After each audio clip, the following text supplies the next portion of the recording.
BNP ক্ষমতায় যাওয়ার জন্য মরিয়া। চরমোনাই পীর কি বললেন জানলে শক খেতে হবে। একটি দলের জন্য ক্ষমতায় আসা এখনও একটি বড় যুদ্ধ। ইসলামী আন্দোলন বাংলাদেশের আমির চরমোনাই পীর মুফতি সৈয়দ মুহাম্মদ রেজাউল করিম ঘোষণা করেছেন, ৫ আগস্টের পর একটি দল ক্ষমতায় যাওয়ার জন্য মরিয়া হয়ে উঠেছে। তবে কিভাবে তারা তাদের পরিকল্পনা বাস্তবায়ন করবে? চরমোনাই পীর তো এখনই দেখছেন তাদের কার্যকলাপ। ২-৫ জানুয়ারি শনিবার বিকেল ৫টায় ঢাকা মহানগর উত্তরের নগর সম্মেলন ২-৫ অনুষ্ঠানে পীর সাহেবের এমন উত্তেজনাপূর্ণ বক্তব্য। তিনি বললেন, ছাত্রজনতার অভ্যুত্থান দেশকে আশার আলোর দিকে নিয়ে গেছে।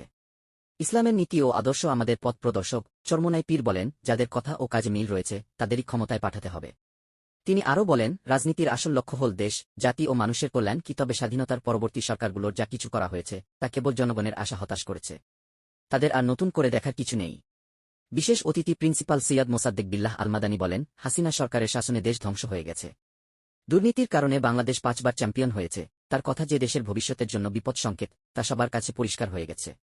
দলের মহাসচিব অধ্যক্ষ হাফেজ মাওলানা ইউনুস আহমাদ আরও বললেন, ভালো নেতৃত্বের মাধ্যমে দেশ সঠিকভাবে পরিচালিত হলে দেশ সত্যিই ভালো চলবে। এবং তিনি তো আরও এক ধাপ এগিয়ে গেছেন, বলছেন, চরমোনাই পীরের নেতৃত্বে ইসলামিক নীতি অনুযায়ী দেশ পরিচালিত হলে জনগণ ইসলামের সুফল ভোগ করবে।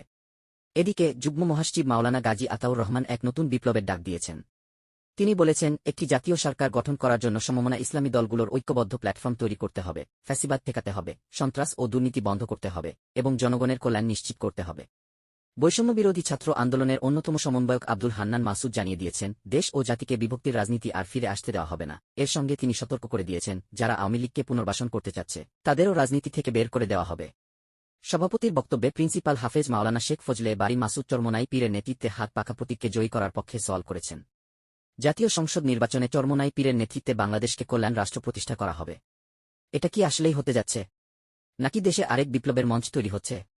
পরবর্তী সময়ে কি ঘটবে তা সময়ই বলে দেবে।